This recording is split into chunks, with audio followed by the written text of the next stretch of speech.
Project X5, time, service, change, oil, and drive shaft, go, let's. Put so much effort into that intro. I'm actually sweating.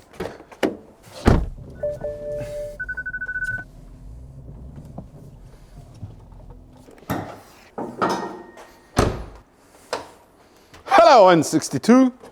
¿Cómo estás? I haven't lifted the hood on this car in like 10,000 kilometers.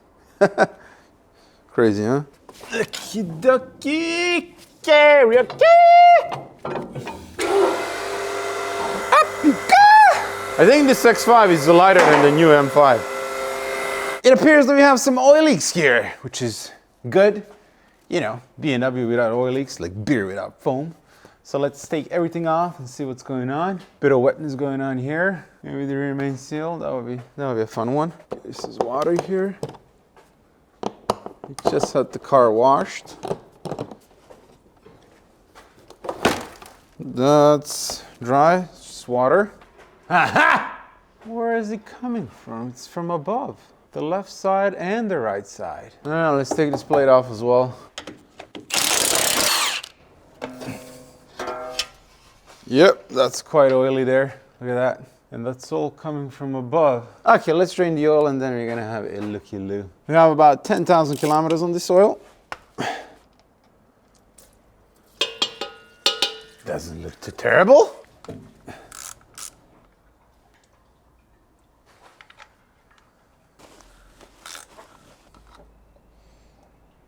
There we are.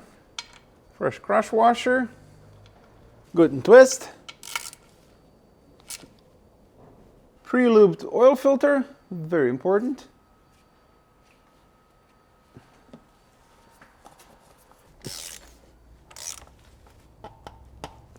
Nice.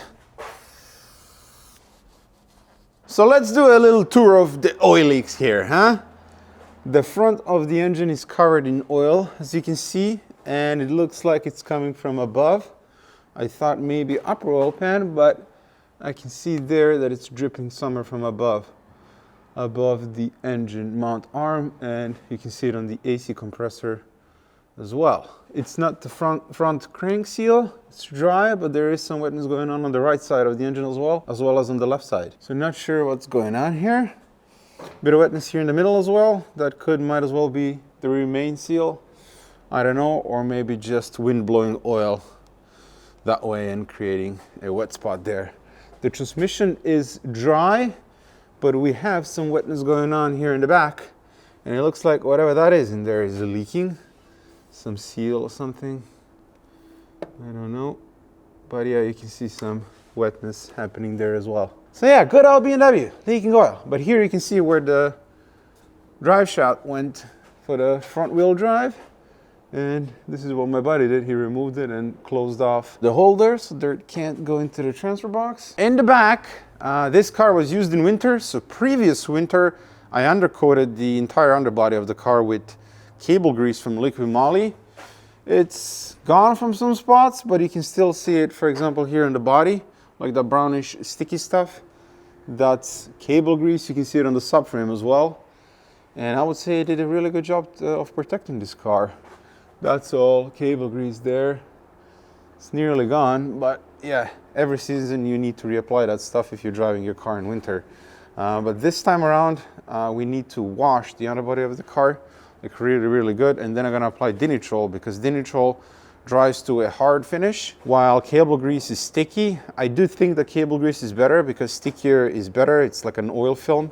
It's gonna withstand the harsh elements for longer, but with Dinitrol it's just cleaner. You know, it dries to a nice finish. It doesn't smell. It's not gonna drip later. It's not gonna melt, and yeah. So I think we're gonna use that. But yeah, rear end looks good. This car had some surface rust previously as well, like on the diff here, but nothing serious or major. So let's go up top and find out where the leak is coming from and plug it. Let's remove this duct here and see what we can see. I'm really curious to see what's leaking. Shouldn't be the valve covers because that's brand new. So I'm gonna go in with my hand and touch the bottom of the corner of the valve cover. Yep, the valve cover is dry, so the leak is not coming from the valve cover gasket. So let's look with my mirror. You can see that it's coming from the above the AC compressor, so that's most likely the upper timing gaskets. I don't see a massive leak anywhere. There is some wetness going on here, but nothing like super alarming. No smoking gun so far. Okay, I gotta break out my camera. If you don't find anything here, then it must be the upper oil pan gasket. That would suck, because that means we need to remove the subframe. No, nothing. Nothing. So I have my endoscope here, and if I go in from below, you can see that this area here is wet. That's the upper oil pan, and then if I go through this hole, you can see fresh oil there, and that's the lower timing cover gasket. And that's the highest point where I'm seeing fresh oil. So the oil is coming from the lower timing cover gasket.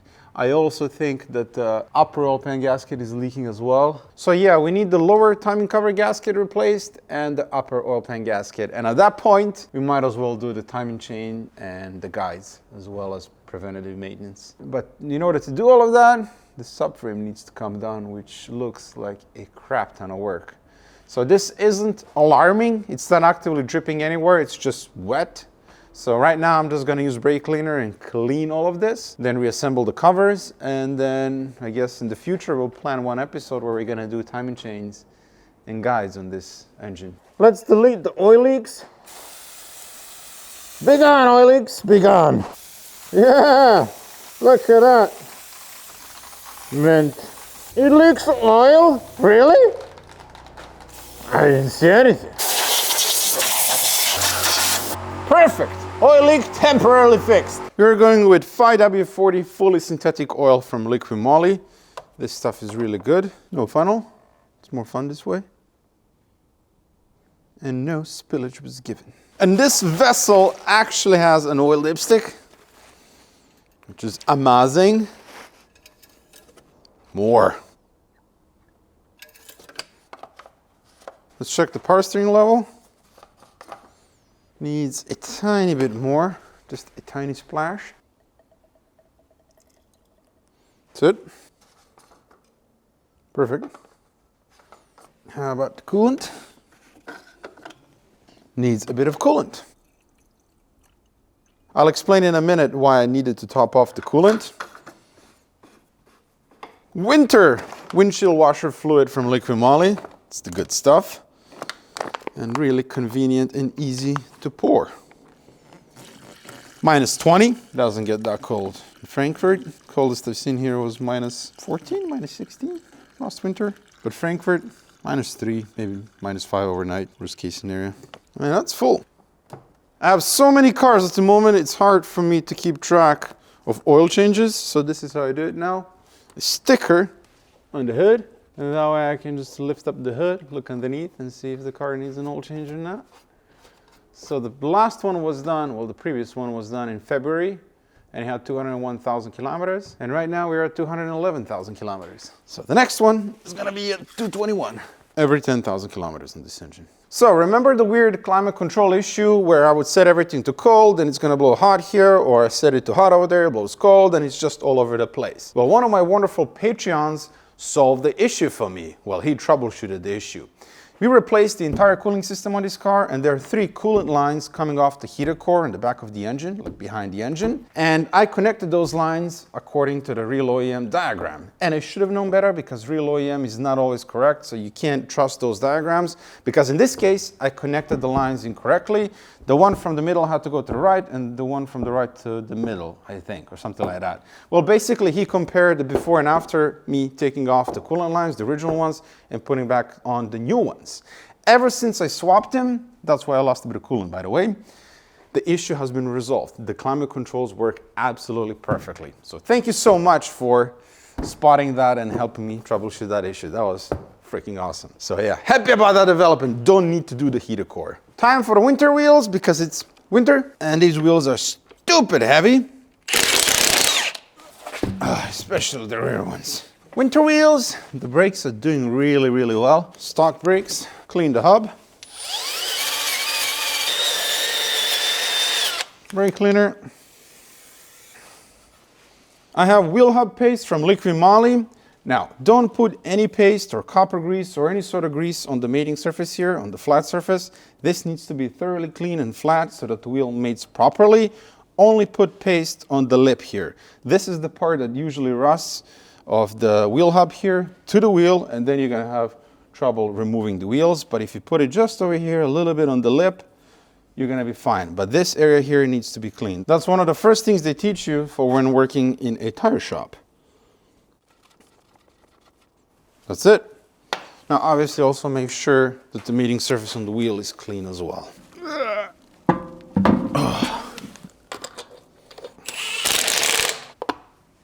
It looks so much better with some wheels. Torque time. Nice. Now we're gonna address a factory flaw with this vehicle. Imagine that BMW made a mistake. I overhauled the entire front suspension on this car, all of the control arms, wheel bearings, output shafts, just everything in the front. And despite doing all of that, when you drive the car between 50 and 60-ish kilometers per hour, you can feel vibrations, like slight vibrations in the middle towards the front of the car. Didn't know what it was at the time, and then not long ago I took the car to Valerio to fix the exhaust that was rattling. He's a good welder, and he told me about a common issue with these X5s. I think the previous generation as well, and the one that came after. And it's the drive shaft for the transfer box. It has play. So let me show you inside exactly what the problem is. This is the drive shaft that connects the transfer box and the front diff. And this is an upgraded one, which we're going to talk about in a minute. First, let me explain the issue. The issue lies here with this shaft, with these splines. This goes into the transfer box, and for some stupid reason, BMW decided to make it really short. And as you can see by marks here, these splines here are not in use at all. So only this much goes into the gearbox, the transfer box. And there's about 20-25 millimeter of unused space essentially inside of the transfer box that's not engaged with these splines. So what happens over time, this joint here starts wobbling, walking inside of the transfer box, which puts stress on this U-joint here, on the one in the front.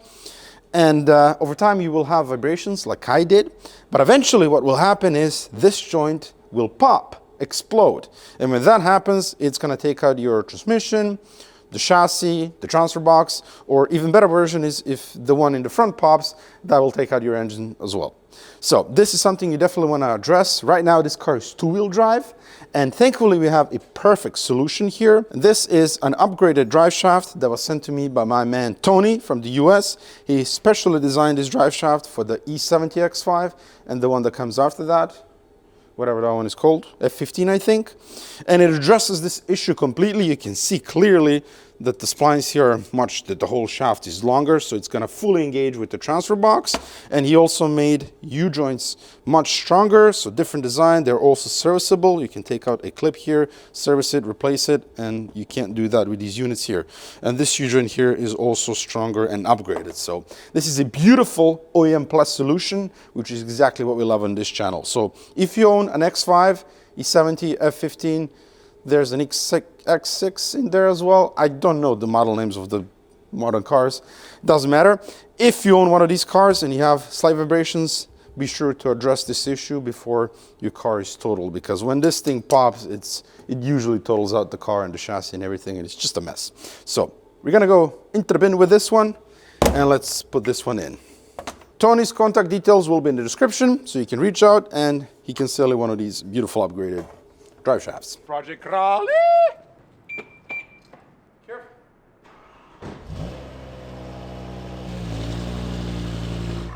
Ah, yeah!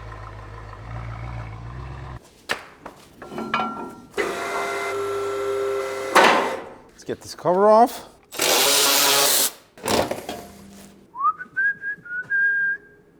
Right, so I think to install the thing, we don't need to remove the exhaust, but we're gonna have to remove the exhaust because there's a leak on the back of the transfer box, and it's this actuator thingy or whatever it is that I wanna fix while I'm here. Yeah, that's definitely leaking. So, yeah, I guess we're gonna have to remove the exhaust, which sucks, man, it sucks!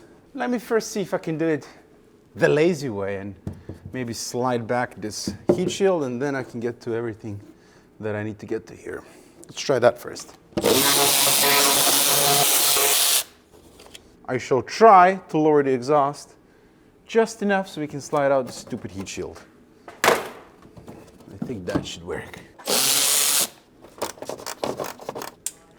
Oh, how's that rusty? Liqui-Moly MOS2 rust loser. Good stuff. Let's see if that'll work. If not, might need to break out our induction thingy. If I'm being honest, that doesn't look like it's going to budge. Okay. Induction heater it is. Power of an induction heater.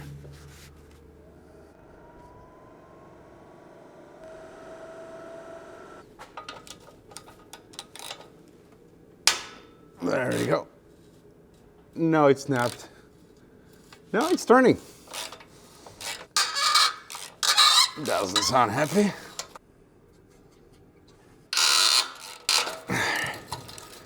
There we go. No, I think this one is gonna snap. Shock it a little bit with this. Yeah. Thing. That'll do. I'm just gonna unbolt the hangers.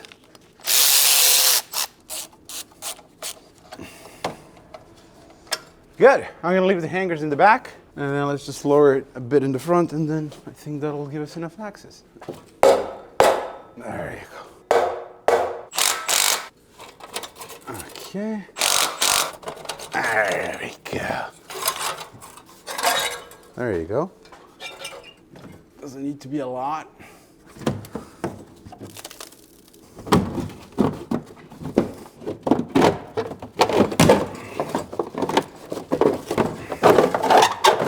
Nice. The guibo looks good. Right, we replaced that, didn't we? I think we did. So to get the servo motor, aka the actuator, out, we have to lower the cross member. So we need to support the transfer box and the transmission here. Unbolt this thing and lower it down. Okay. There we go. This is gonna be fun. I feel like I need to wear a helmet here for this. Maybe I should have removed the freaking exhaust all the way. Ah, BMW, come on, seriously. How is someone supposed to do that?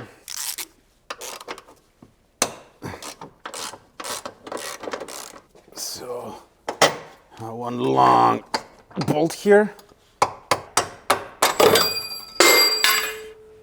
One long bolt out. And now we can unbolt the cross member.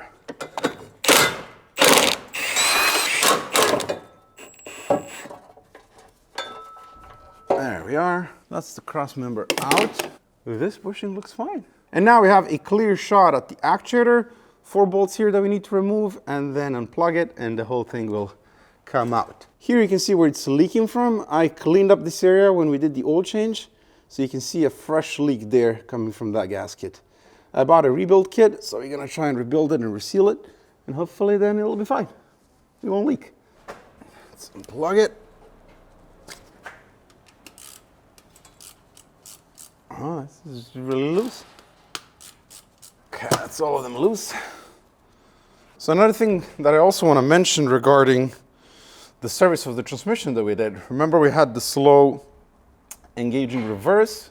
We replaced the solenoids and we put Liqui-Moly 1800 gearbox oil. And there's a lot of talk on the internet that the only oil, fluid that is, oil, that you can use in these ZF gearboxes is ZF fluid. That's a myth, people. ZF does not make oil.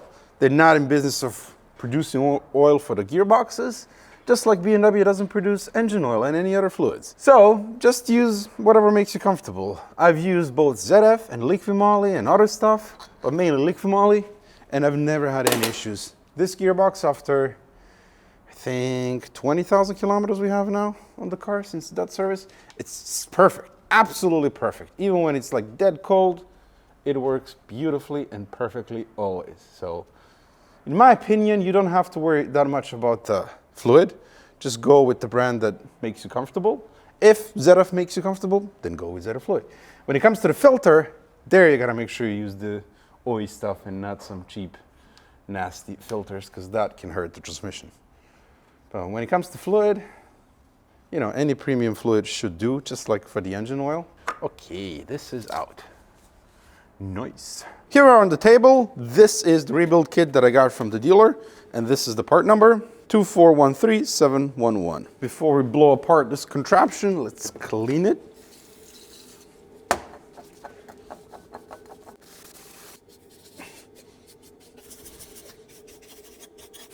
Good stuff. Gonna go blow it out with compressed air. That's much better.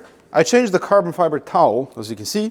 Blue looks better on the camera. There's a repair procedure for this in TIS, so I'm gonna follow that. And the first step is to remove this part of the actuator motor. I could have bought a complete new unit, which wasn't that expensive. You can get it from Bosch. But I was like, why waste parts if we can service this one? Plus, it's fun to take things apart and fix them. Careful here. Right, gonna clean this after. So just a little bearing, which is fine, and the gear. Now we need to go to the vice bench. We're gonna remove the sealing cap here. So carefully put it in the vise. You can see that the cap is pinched into place. You have these caulkings here, which we need to push back with a chisel. Make it a bit easier to remove. It's aluminum, so bends easily. Oops, that comes off. That's nice. The repair manual now says to drill a small hole here and then use like a small sledge puller. Don't have that, so I'm just gonna try and pry it out.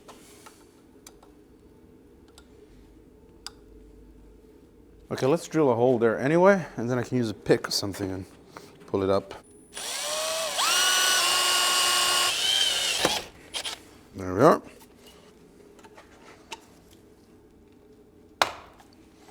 There we are. Now we got to remove this clip here.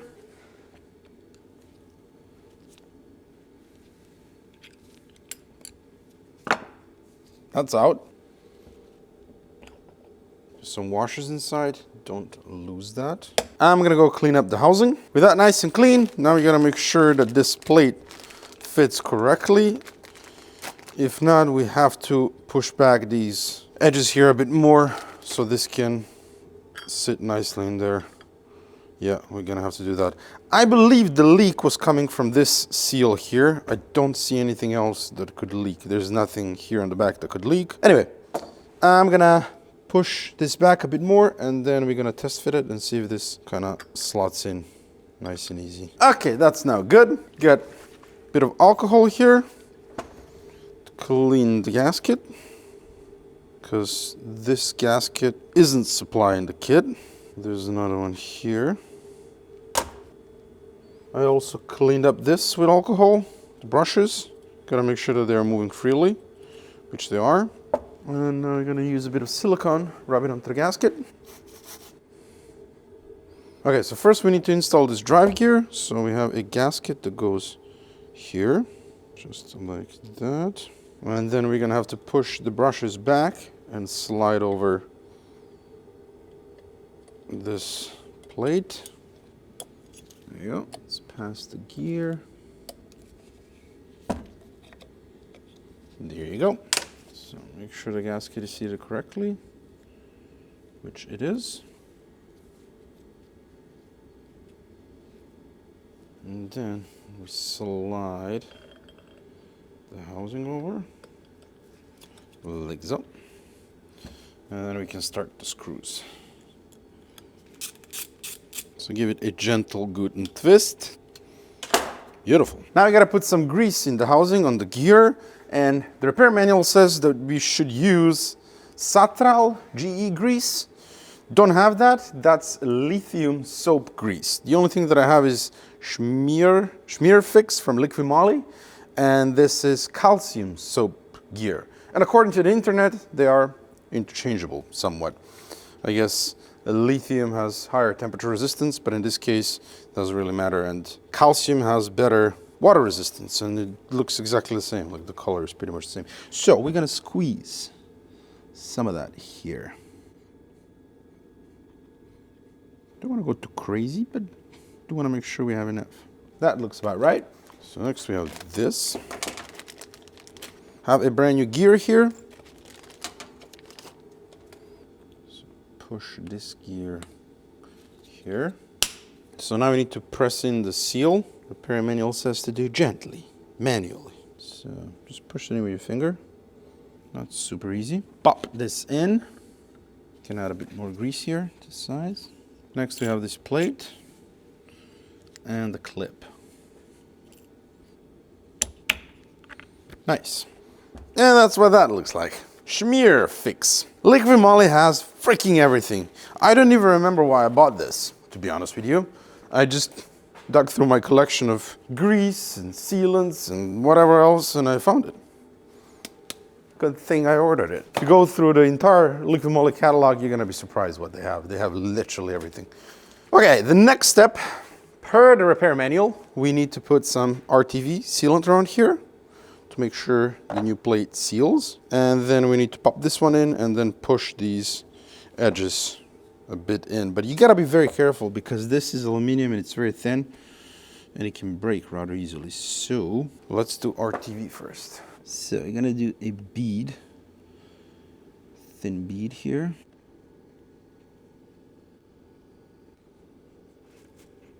Before we put the cover in, the repair manual says to use a bit of grease on the lip here, on the seal. So I'm just gonna use a small amount. And now we can install it. So I think I'm just gonna gently tap it in with a hammer.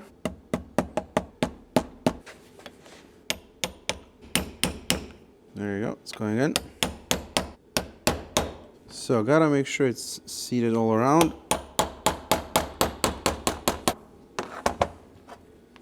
Great.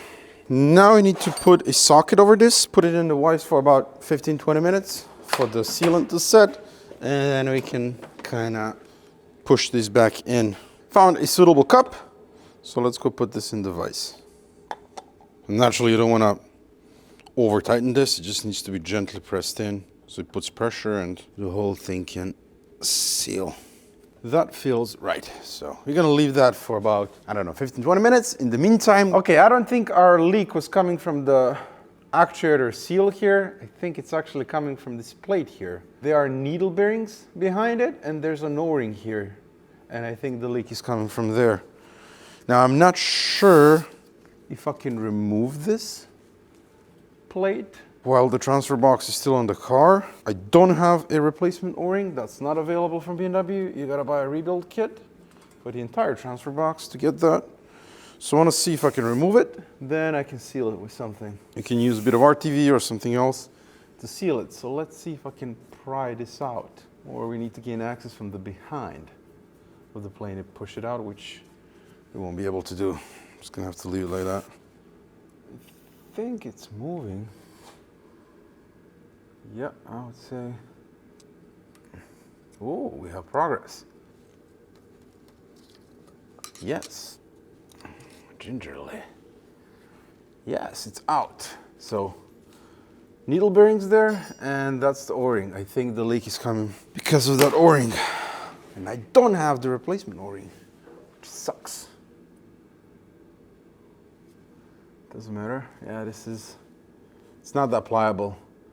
It's not rock hard, but it's not pliable. That's our issue. Did manage to find a resale kit for this ATC 700 transfer box, 55 euros on eBay, but it would have to come from Slovakia, and today it's Thursday, and if I were to order it now, it would probably come sometime next week. And this car has to get off this lift this week, tomorrow, the latest. So we're gonna reuse this O-ring, and now we're gonna use Loctite 5923 flexible sealant. And I don't want to use RTV here, that's just going to look very ugly and it's going to squeeze all over the place. This flexible stuff, it's going to take up any imperfections that we have in the surface, or in this case the O-ring. So we're going to smear some of that here on the edge and also on the housing over there, and then this O-ring will seal and fix our leaking issue.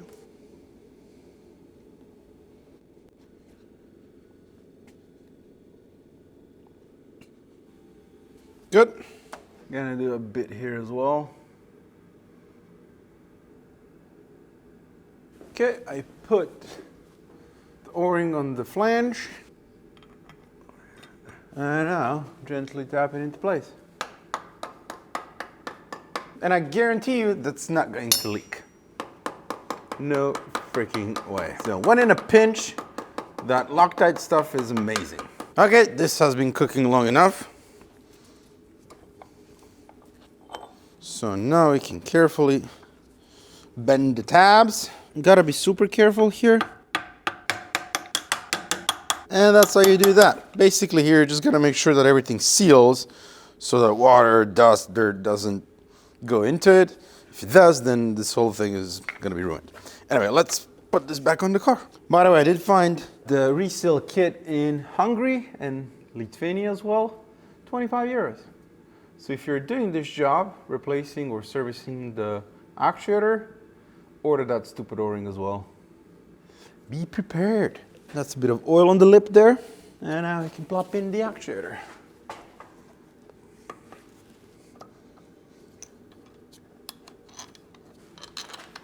And if you ever wondered if you can make an X5 rear-wheel drive, you can. Just remove the drive shaft. It never complained, not once. So tighten the actuator in a crisscross pattern. The torque speculation is 22 newton-meters.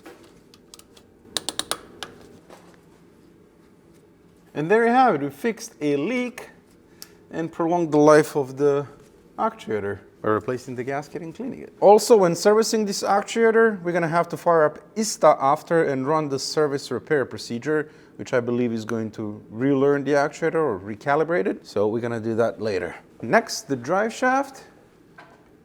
Gotta remove this tape from the transfer box flange. So no dirt went in there.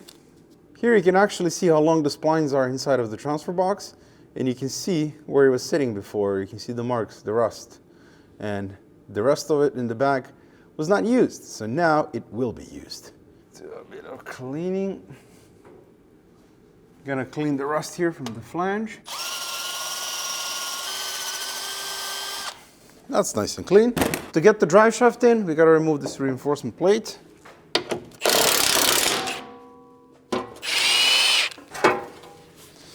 We're gonna have to do the front main seal a lot sooner. This is really bad. Look at the amount of oil that we have here. Look at the plate. Yeah, this is not... I really didn't want to do this now. I don't need another major job. This is gonna be a huge job because the subframe has to come out. Probably the diff. Because we gotta get to the upper oil pan. Oh boy. But yeah, even if I wanted to, I don't have time now. We're gonna have to do this towards the end of the year. New drive shaft going in. I put the dust boot on the new drive shaft, very important, and also a bit of grease so that the splines slide in easier. Let's see how we're gonna do this. Okay, let's go. Ah, there we are. Perfect.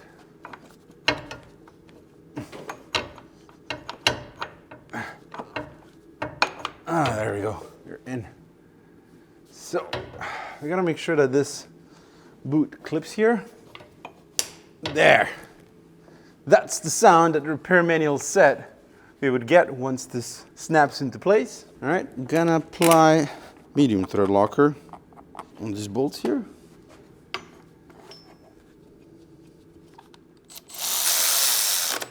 Okay, I locked the brake caliper.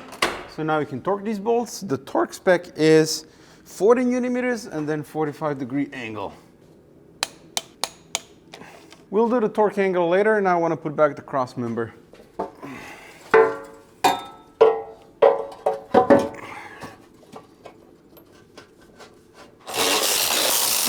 The cross member, 38 newton-meters.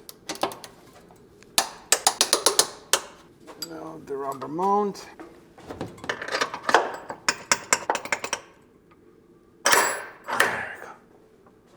Through. The rubber mount, 68 newton-meters, but as we're torquing by the bolt in the back, can't get a torque wrench in here, at least not properly. We're gonna increase the torque by 10%, so 75 newton-meters. So I'm simply going to mark the bolt with a pen and then just turn it 45 degrees. A bit more. That's 45 degrees. Yep, so boop, boop. Nice. These are 12.9 bolts, so very strong bolts.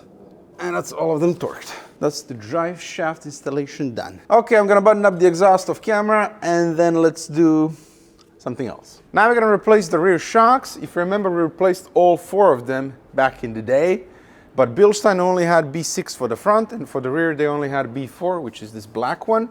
And in the meantime, I finally received the B6 for the rear, so now we're gonna take the B4 out and put the B6 in, if that makes sense. And it should, you know, it should.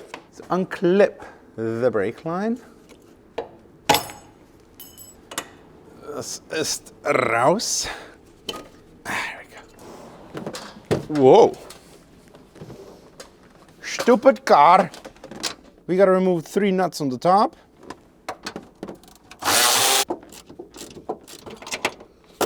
Okay, that's all 3 nuts removed.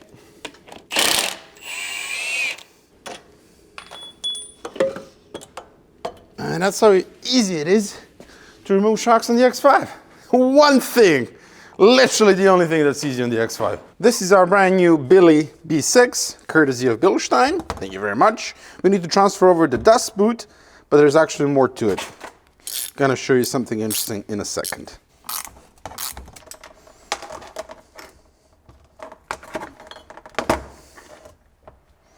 Replacing the shocks, this being an X5, of course, it's not straightforward. For the X5s that have air suspension in the back, self-leveling, you have 2 different flavors of shocks. This is B6 from Bilstein and B4, but it's the same for OE Zax. So you have a shock that has longer body and a shock that has shorter body. And based on that, you need to match them with correct shock mounts. So you have a shock mount that has this short dome, and this one is paired with the shorter shocks, and then you have this one that has deeper dome, and this one is paired with the longer shock body, and that way it's going to sit correctly and accommodate the longer body. If you mix this around, you can actually damage the air suspension in the back. So I had to order 2 brand new shocks from BMW. One arrived pretty quickly, the other one is going to come from some special warehouse in Munich, so it's going to take a bit longer. So in the meantime, we are going to just do this one, and then off camera I'll do the second one as well. But pay attention on this. If you have an X5, this is the part number for the deeper shock mount, and then if you add 9 to this part number here, it's the shorter strut mount. So first the dust boot, then this guy, then the shock mount, then this, the plate, and the brand new Machinenet. So, but doing this, the shock is going to protrude more inside of the car because this shock mount is deeper and accommodate longer shock body. Even if it's something that you've done many times, like I've replaced so many rear shocks in my life, but I didn't know about this, so I looked it up in the TS and discovered it. Otherwise, I could have damaged the suspension, so it's always good to double check in the repair manual. Because you can't know everything, you know? Give it a good twist. That'll do. Paper gasket. This is brand new, if memory serves me right. And this one can go in. And this one I can sell to someone. Just make some money. All right. B6 going in.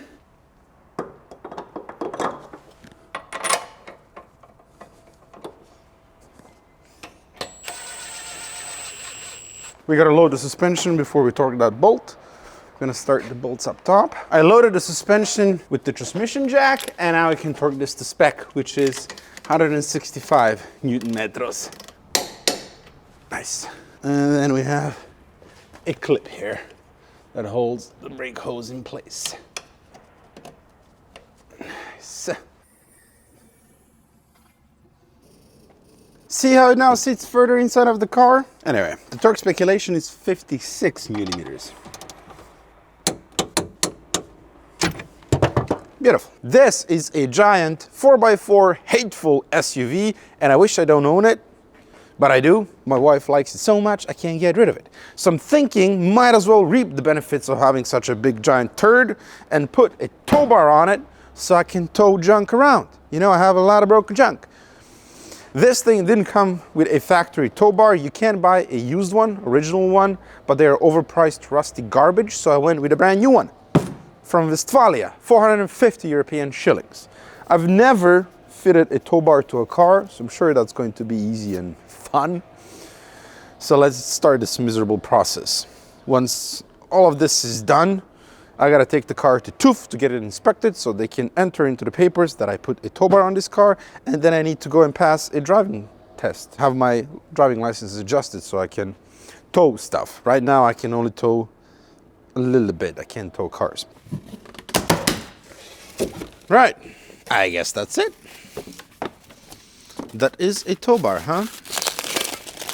Ah, beautiful. I think the worst bit is going to be the wiring for the trailer, but this otherwise should be plug and play. Yeah, just bolt it in. So this is the tow bar. All right, I'm gonna go open this up and see what the instructions say. I guess let's start by removing the rear bumper.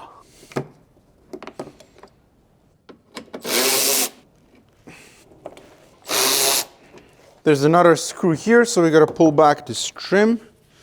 3 clips that we need to remove here. So you gotta knock out the pin and then you can pull out the clip. Fantastic design.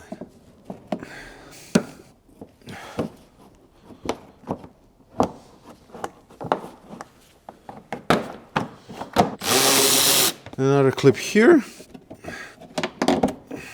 Okay. Gotta remove this lower trim so we can access some bolts in the back, but I believe we're gonna lose this cover here and then the tow bar will fit through here. So we'll need to cut this bit off. That's cool. It's old shocks. I thought you make new shocks in. I'm waiting on the mounts, they're different. The shock mounts, because BMW, nothing is simple. Because the new ones are longer, so I have to use different shock mounts.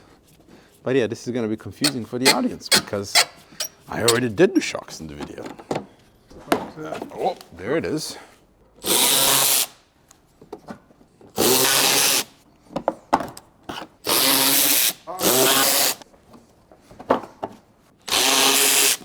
Can we start prying off the bumper? There we go. So there's a vicious clip here. Okay, that's out. And nice. Next are the sensors. Is there like a main connector to disconnect all of them? There is not. Oh, don't be doing that, homie. So clip there, clip there. Okay, one is disconnected. 2. Okay. All right.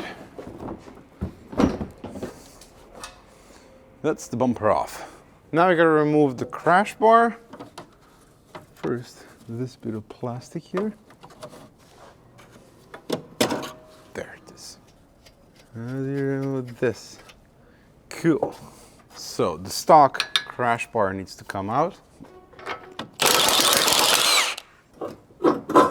This is now scrap. And with the new tow bar, this is much, much heavier. Oh. It also comes with brand new bolts, nuts, that is. Brand new nuts.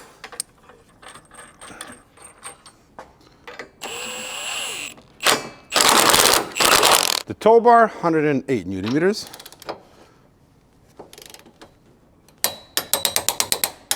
I guess now we can see how the hitch fits. So.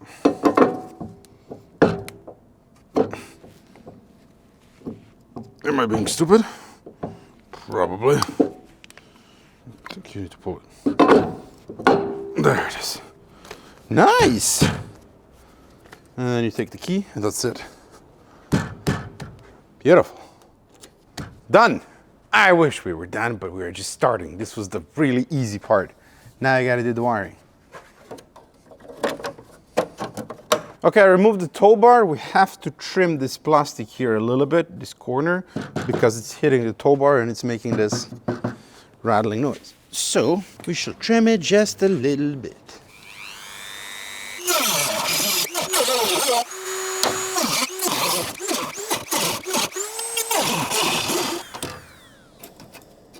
Now it fits beautifully without any obstruction. So I'm gonna retorque the tow bar.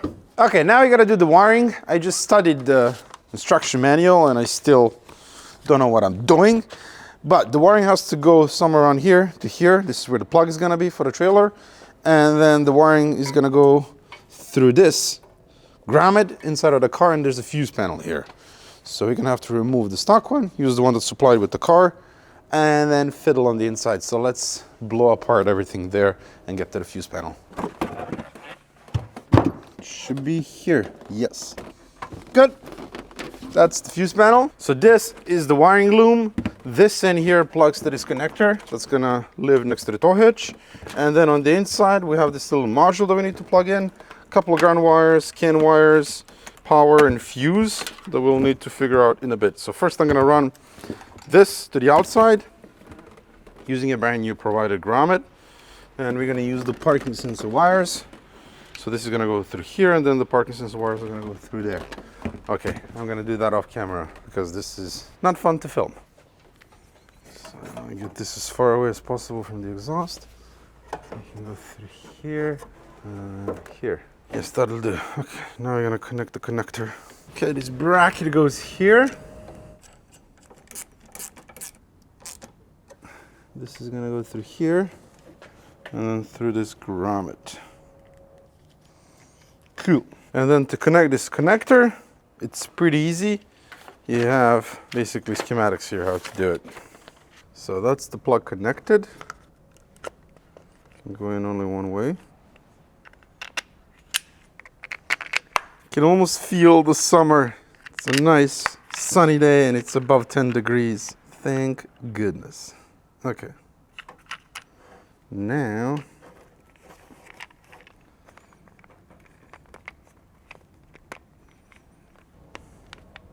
so like that.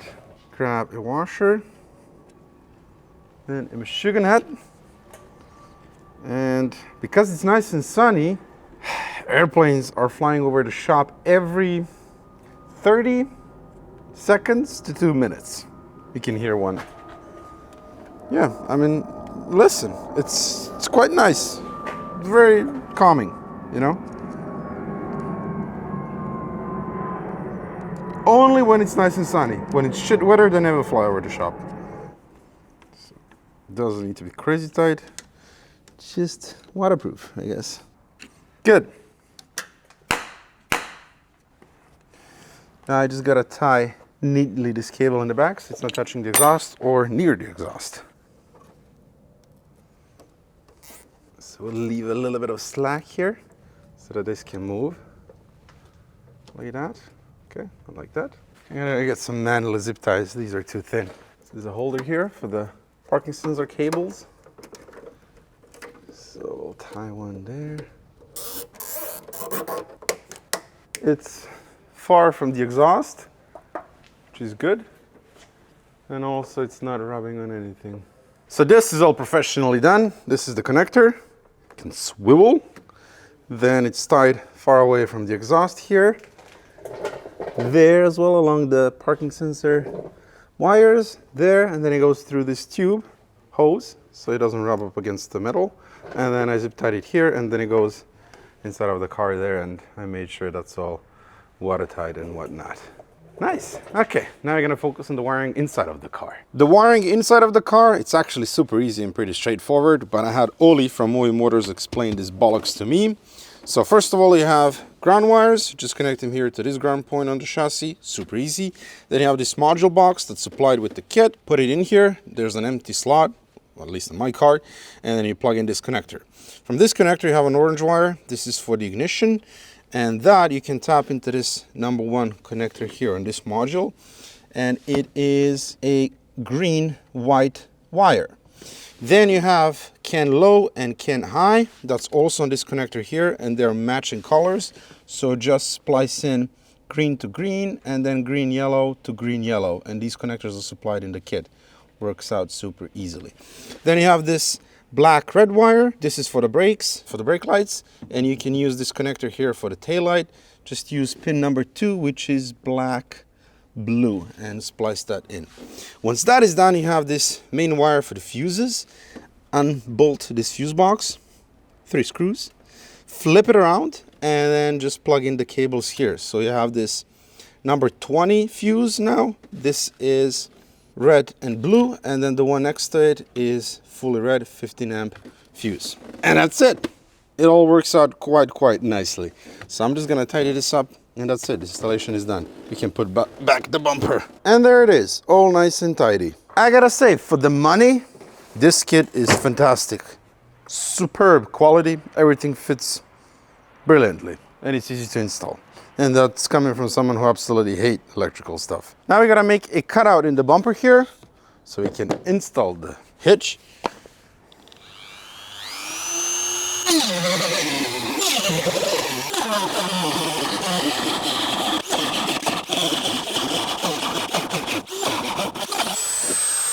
Professionally done. Beautiful. Now we can install the bumper. All right, let's see how it fits.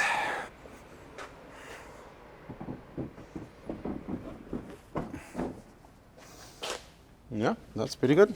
Can reach everything. There is enough space for activities, so that's good. All right, let's plug in the sensors. So we gotta run the cable neatly. You go there, you go there, and the last one, that clips there. Okay, that's the sensors plugged in.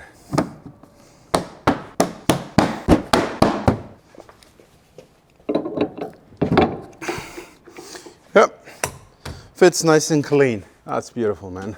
Love it. Let me demonstrate how this sorcery is gonna work. So when the tow bar is not in use, you can't see it. Like it's not there. It doesn't exist. But when you need to use it, 2 screws.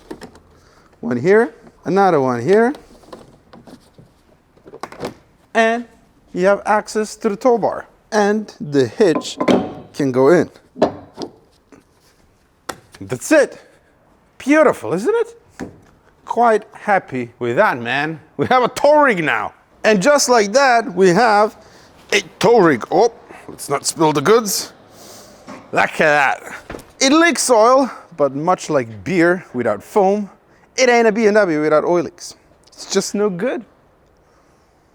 Anyway, I'm gonna go get this TÜV certified, and then I'm gonna take, I guess, the driving license test to tow stuff, and then I can tow garbage. Don't have a trailer. Even if I did, I don't know where to put it. Guess it's a good problem to have. And the last thing that we need to do on the big giant front sway bar bushings. If you remember, we replaced them many moons ago, and back then I said that the bushings itself are not available from BMW. You have to buy the entire steel sway bar, and then you're gonna get the bushings. And I said, no, no sir, why must I buy the whole stupid steel sway bar that you normally never replace on any other car? And I bought dreadful, hateful polyurethane sway bar bushings, PU bushings.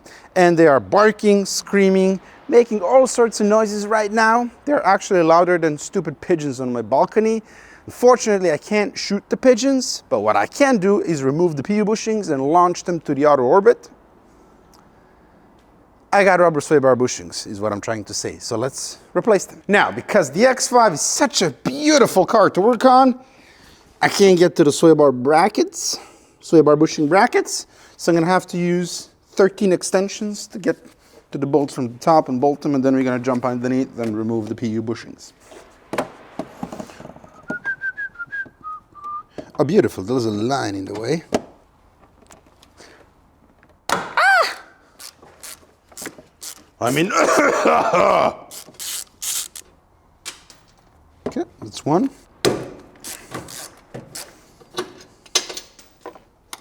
Wonderful. Think we cannot get to these from the top. What shall we do then? I know, let's sell the car. It's a big car. You would think it would be easy to work on. Well, it's not. Okay, can't get to these from the top, so let's try from the bottom. And I know some people will say, well, why don't you lube the PU bushings? You lube them up. I don't want to be running around this car every 5 minutes with a packet of silicone and lube up the stupid bushings. When I fix something, I want it to be fixed. Get me? Oh, that's coolant, man. I can see coolant. That must mean, yep. You know what that means? The notorious pipe is leaking, the one that runs across the valley of the engine. That's great. That's just great. The whole car is falling apart. And here I am fixing bushings. God, a dreadful car. There it is. PU bushing. Power flex. That's how you do that. I'll put it in a rocket launcher a bit later and ship it to the outer space. I can't believe that the coolant is leaking. Yeah, we need to overhaul everything in this car. It's gonna be fun.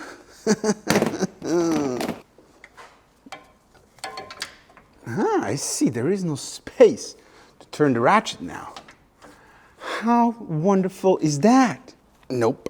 That ain't gonna work, good sir. That ain't gonna work. Dreadful car. Maybe I should have left this alone and did it later. Maybe I should sell the car and not tell the wife. She doesn't drive it anyway.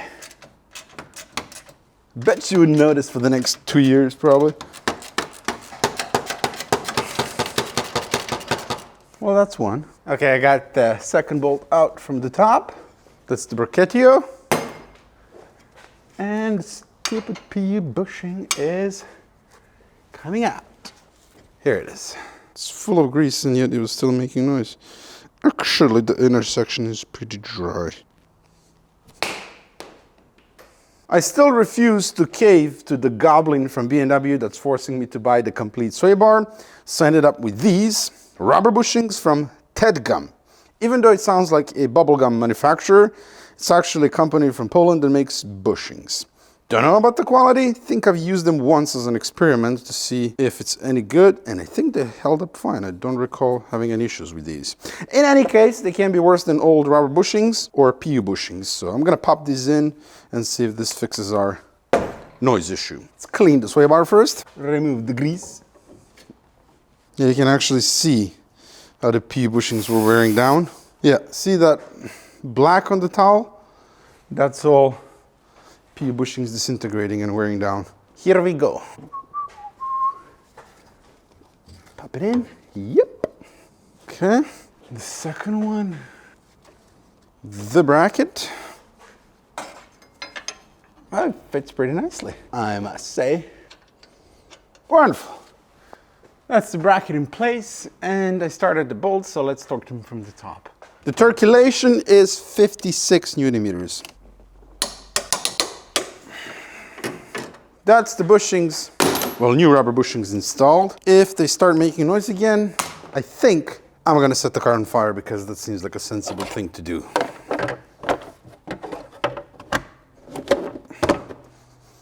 Okay, let's put the summer wheels on and end this miserable video. It's March, plus 10 degrees. It's time for the summer wheels. That'll be our last act in this episode.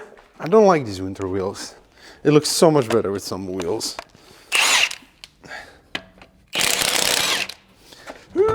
Time for the ridiculously heavy wheels. What is this, 20? Yep. 315 wide. And I'm recovering from the flu and I can't exactly lift this. Oh man, everything hurts.